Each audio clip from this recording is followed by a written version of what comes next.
Hello everyone, स्वागत है आपका ड्रीम सेतु एजुकेशन में।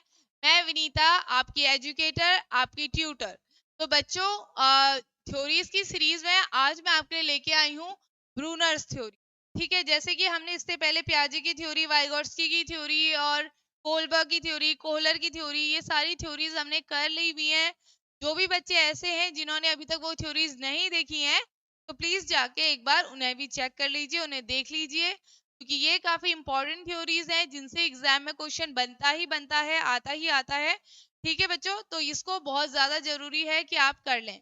ठीक है, तो आज हम करेंगे ब्रूनर्स थ्योरी। ब्रूनर ने अपनी थ्योरी में क्या कहा, कैसी चीजें करी हैं, इसको थोड़ा सा समझते हुए चलते हैं।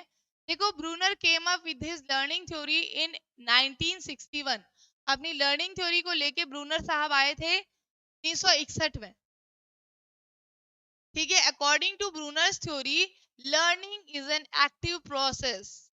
लर्निंग क्या है? एक तरीके की क्रियाशील यानी कि एक्टिव प्रोसेस है। where information is gathered, जहाँ पे आपकी जो इंफॉर्मेशन है होती है वो सारी इकट्ठी होती है, गैदर्ड होती है।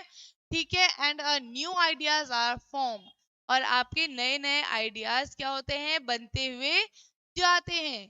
कंसर्निंग पास्ट नॉलेज और करंट नॉलेज भी आपकी क्या होती है बच्चों? जो आपकी पुरानी नॉलेज होती है, उस पुरानी नॉलेज को लेके चलते हैं, आप सीखते जाते हैं और फिर अपनी करंट नॉलेज उसमें ऐड करते हैं, फिर अपनी पुरानी नॉलेज में को लेते हैं, फिर उसमें करंट नॉलेज को ऐड करते हुए चलते हैं। तो इस तरह से आपकी लर्निंग जो है कंटिन्यूअस प्रोसेस होती है और आप सीखते हुए आगे आगे आगे बढ़ते चले जाते हैं। ठीक है, he felt that the focus of education should be intellectual development, ठीक है, rather than rote learning of facts। उनका कहना था कि जो लर्निंग होनी चाहिए वो इंटेलेक्चुअल होनी चाहिए, मतलब आप चीजों को सोच समझ के अंडरस्टैंड करके सीखें, rather than rote लर्निंग, रटने के बजाय। रटना, उनने बोला कि कभी भी लर्निंग का सही तरीका नहीं हो सकता है। ठीक है, जो आपका सही तरीका है लर्निंग का, वो आपको क्या करना है? अपने इंटेलेक्चुअल का इस्तेमाल करके सही तरीके से सीख के करना है। ठीक है, ये बात हो गई इसकी। आगे बढ़ते हैं अगली स्लाइड पे।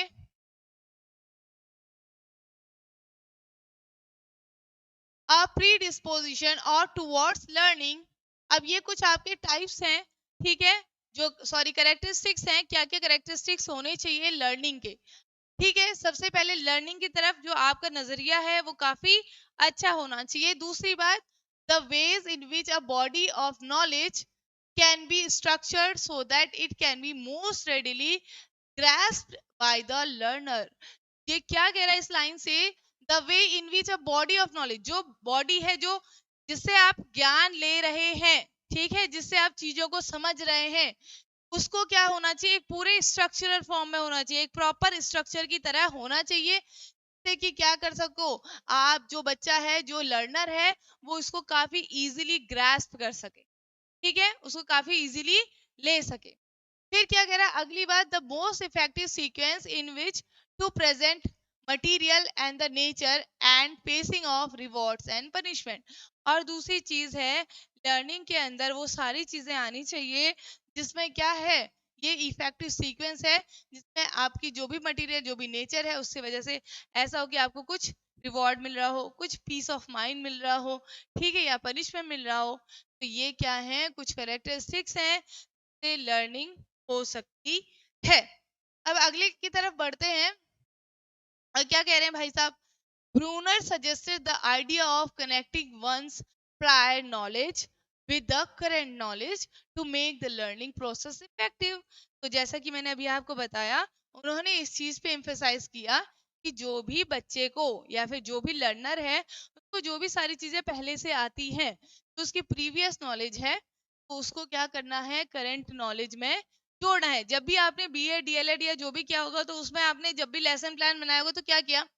पहले आप क्या करते थे? पूर्व ज्ञान पे आधारित प्रश्न लेते थे ना, और फिर उसके साथ में दूसरे क्वेश्चंस को उसके साथ ऐड करते हुए चलते हो ना। तो ऐसा ये कहाँ से आ गई चीजें? तो ये चीजें यहीं से आई हैं बच्चों। जो भी आप ये थ्योरीज पढ़ रहे हो ना, कैसे इम्प्लीफिकेशन होना चाहिए, यही ऐसे ही इम्प्लीफिकेशन होता है कि जो आपकी प्रीवियस नॉलेज है, वो उसको करंट नॉलेज में लगा के कैसे लर्नर सीखता है, समझता है चीजों को। ठीक है, तो इससे आपकी जो लर्निंग होगी वो बहुत ज्यादा इफेक्टिव हो जाएगी। ही believe that learning new knowledge on the knowledge already known. तो जो लर्निंग है वो क्या होनी चाहिए, एक के ऊपर, ये पुरानी हो गई, उसके ऊपर दूसरी, तो एक के ऊपर एक होनी चाहिए। ठीक है, और Bruner felt people should connect their new knowledge with the concept they are already aware of for proper learning।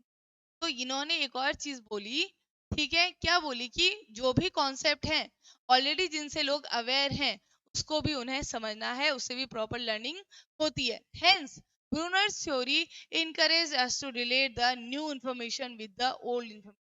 तो एट दी एंड आपका क्या ही कंक्लूजन निकला कि जो ब्रूनर की थ्योरी है आपको यही चीज बताती है कि कैसे जो आपकी पुरानी इंफॉर्मेशन है के ऊपर आपको दूसरी इंफॉर्मेशन रखना है, और जिससे आप क्या करते रहेंगे, एक कंटिन्यूएशन में सीखते रहेंगे चीजों को।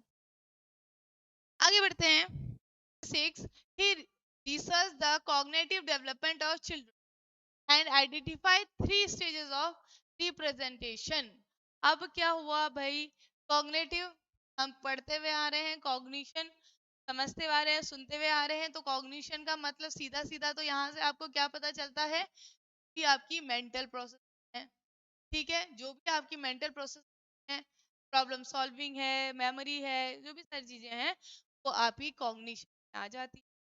उन्होंने ये बोला, उन्होंने क्या रिसर्च किया, कॉग्निटिव डेवलपमेंट, बच्चे के कॉग्निटिव डेवलपमेंट पे रिसर्च किया उन्होंने, और उन्होंने ये आइडेंटिफाई किया कि वहां पे बच्चे की 3 स्टेजेस बनती हैं। ठीक है, the inactive stage, the iconic stage and the symbolic representation stage। ये तीनों stages की क्या होती हैं, उन्होंने इस पे स्टडी करी और ये इन तीनों stages दिया।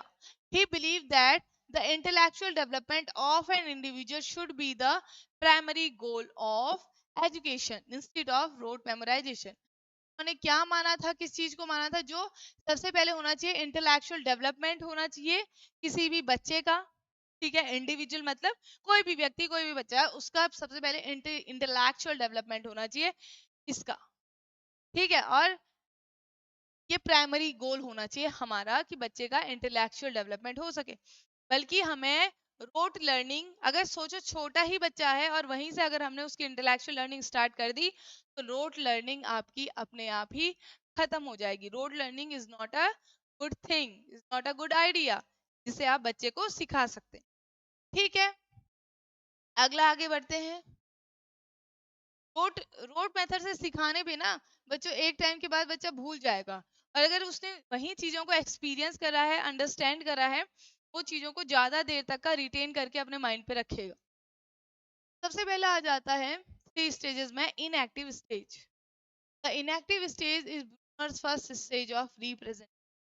It is characterized by encoding and storing information। Objects are directly manipulated disregarding the object's internal representations।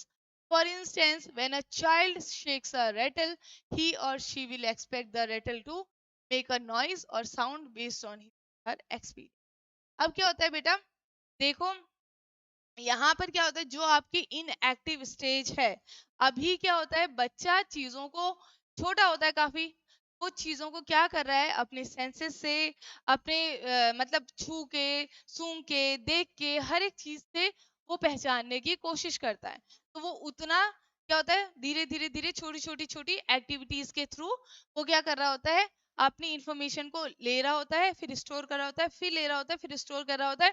फिर आज उसने कुछ सीखा, फिर कल उसने कुछ सीखा, फिर वो उन दोनों को कोरिलेट करता है, फिर वो आगे बढ़ता है, फिर वो कुछ सीखता है, फिर वो अगला सीखता है नया, फिर उसको कोरिलेट करता है, और फिर वो आगे बढ़ता हुआ जाता है। अगर यहीं पे बात करें रेटल की, अगर चाइल्ड क्या करता है, एक रेटल को शेक कर रहा है, तो उसको क्या लगता है कि उसको क्या होना चाहिए, वो नॉइस करना चाहिए या साउंड करना चाहिए, लेकिन ऐसा होता नहीं, क्योंकि उससे पहले उसने क्या एक्सपीरियंस किया है, कि अगर वो किसी चीज को ऐसे ऐसे मारे या दीवार पे वो करे तो वो क्या करता है, साउंड करता है। तो वो क्या कर रहा है, वापस से रेटल को भी पकड़ के घुमा रहा है और उसको लग रहा है कि क्या होना चाहिए, यहाँ पे भी नॉइस आनी चाहिए, यहाँ पे भी साउंड आना चाहिए, लेकिन ऐसा हो नहीं रहा है।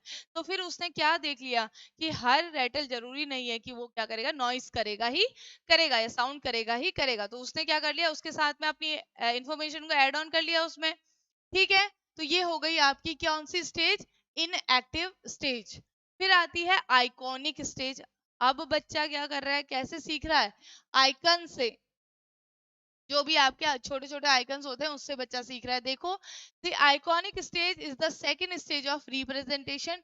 It begins from 1 to 6 years old. अब यहाँ पर आपका कहाँ से कहाँ आ जाता है, पहली से लेके आपकी 6 साल तक का बच्चे को आ जाता है। External objects have internal representations through visual forms of mental icons and images.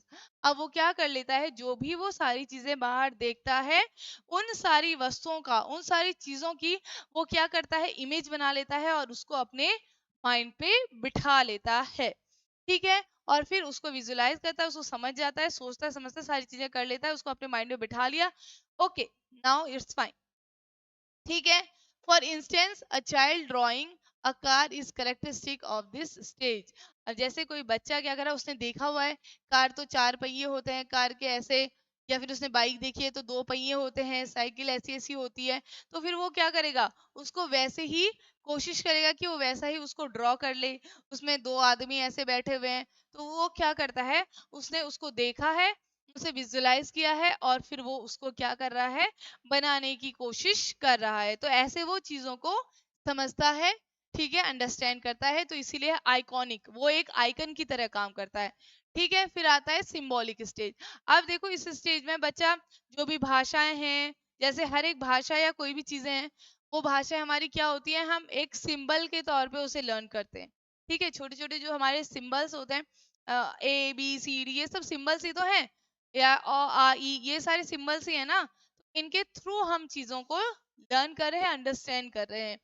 The symbolic stage is the third stage of representation and start from 7 years, और ये आपकी 7 years से स्टार्ट हो जाती है and above. During this stage information storage takes place through symbols और codes. अब information कैसे लेने स्टार्ट कर दिए, जो भी आपके सिंबल्स हैं या जो भी कोड्स हैं उनसे हमने इंफॉर्मेशन लेना स्टार्ट कर दिया। जैसे कि आपकी क्या हो गई, language. Each symbol is representative. अब जो हर एक सिंबल है वो एक पर्टिकुलर चीज को क्या करता है, रिप्रेजेंट करता है, represent of something it relates to. ठीक है, for instance mangoes are a symbolic representation of one kind of fruit. अगर मैं बोलूं मैंगोज, तो मैंगोज के अंदर हम क्या समझेंगे कि उसके अंदर एक तरीके का फ्रूट आता है जिसका नाम है मैंगो, जो काफी मीठा होता है। ठीक है, तो हम ऐसे ही सिंबल्स हम यूज करते हैं और उन सिंबल्स को के थ्रू हम चीजों को समझते हुए जाते हैं। तो यही बच्चों आपकी कौन सी स्टेज है, सिंबॉलिक स्टेज। अब देखो अलग अलग थोड़ी सी शॉर्ट फॉर्म में इसको पढ़ लेते हैं। Enactive stage from birth to about 3 आपकी चलती है। Children perceive the environment through actions they innate. अब क्या करते हैं बच्चे, जो जो भी इन्वायरमेंट से लेते हैं उन एक्शंस को सीखते हैं और फिर वैसा ही वो करते हैं। और they describe and explain objects in terms of what a child can do with them. और वो क्या करते हैं, लेते हैं और सीखते हैं, और जो एक्सपीरियंस करते हैं वही चीजें अपने आइटम्स के साथ में, जो भी उनके पास ऑब्जेक्ट्स होते हैं उनके साथ में वो करते हैं। आइकॉनिक, ये आपकी 3 to 8। अब देखो बेटा, अलग अलग जगह पे अलग अलग एज दिखाई होगी, लेकिन आप इस चीज को क्या करना है, थोड़ा सा अंडरस्टैंड करना है कि चीजों को कैसे समझना है। ठीक है, यहाँ पर आपकी एज दी है बर्थ से लेके 3 years तक, यहाँ से 3 to 8। अभी हमने आगे पढ़ी थी 6। ठीक है, तो आपको इस चीज को अंडरस्टैंड करना है। ठीक है, इस चीज को क्या हो जाएगा, भूलना नहीं है। दूसरी एक और सिंबॉलिक स्टेज आपकी, अभी मैंने बताया कि जो 7 to अब चलती है, ये यहाँ पे फ्रॉम अबाउट एज 8। तो आप ये समझ लेना कि कितने में वो कंफर्म हो सकता। ठीक है, इसके बाद आ जाती है आपकी children remember and use information through imaginary. अब इमेजिन तो आपकी क्या होती है, इमेजिनेशन या फोटोज हैं उसके थ्रू आप, सिंबल्स के थ्रू आप सीखते हैं। ठीक है, सॉरी, आइकन्स के थ्रू आप सीखते हैं। Their visual memory increases and they think about actions without experiencing them. अब जो उनकी विजुअल मेमोरी होती है वो काफी ज्यादा तेज, जैसे अभी मैंने एग्जांपल बताया था कार वाला, काफी ज्यादा तेज हो जाती है और वो अपने जो भी एक्शंस करते हैं वो उसी के अकॉर्डिंग सारी चीजें करते हैं। तो there decision based on perception, तो उनका जो डिसीजन है वो उनके परसेप्शन के हिसाब से ही होता है। तो ये बात हो गई आपकी आइकॉनिक स्टेज की। जैसा वो देखेंगे वैसा ही वो विजुलाइज करेंगे, उस जैसा वो विजुलाइज करेंगे वैसा ही वो उसको समझेंगे। ठीक, इसके बाद आ जाती है लास्ट, जो कि मैंने आपको बता दिया था, symbols. They can identify define concept. बस इसमें इतना ही समझना है, जो भी चीजें सिंबल्स के थ्रू करी जाती है, सिंबल्स के थ्रू अंडरस्टैंड की, जैसे कोई लैंग्वेज है या कोई भी दूसरी चीज, उसी के थ्रू आप चीजों को क्या कर सकते हो, अंडरस्टैंड कर सकते हो, समझ सकते हो, इंफॉर्मेशन ले सकते हो। दैट्स इट, के अंदर इतना ही आपका आएगा। ठीक है बच्चा, तो ये सारी बातें थी जो हमने आज ब्रूनर्स थ्योरी में पढ़ी हैं, जो काफी ज्यादा इंपॉर्टेंट है। ठीक है बच्चों, तो इसको देख लेना कि इनएक्टिव स्टेज, आइकॉनिक स्टेज और सिंबॉलिक स्टेज बहुत ज्यादा इतना नहीं आता, बस आपको इतना पता होनी चाहिए कि इसकी 3 स्टेजेस कौन कौन सी हैं। ठीक है, इसमें क्या क्या कहा जा रहा है इनके बारे में, बस ये आपको अंडरस्टैंड करना है। तो बच्चों आज के लिए इस थ्योरी को यहीं पे समाप्त करते हैं। अगली क्लास में मिलते हैं आपसे फिर एक अगली वीडियो के साथ में। ठीक है, तब तक हमारे साथ बने रहिए, जुड़े रहिए और सीटेट की तैयारी करते रहिए। तो लाइक, शेयर एंड सब्सक्राइब करना बिल्कुल ना भूलिए। ठीक है, तब तक के लिए धन्यवाद। Thank you.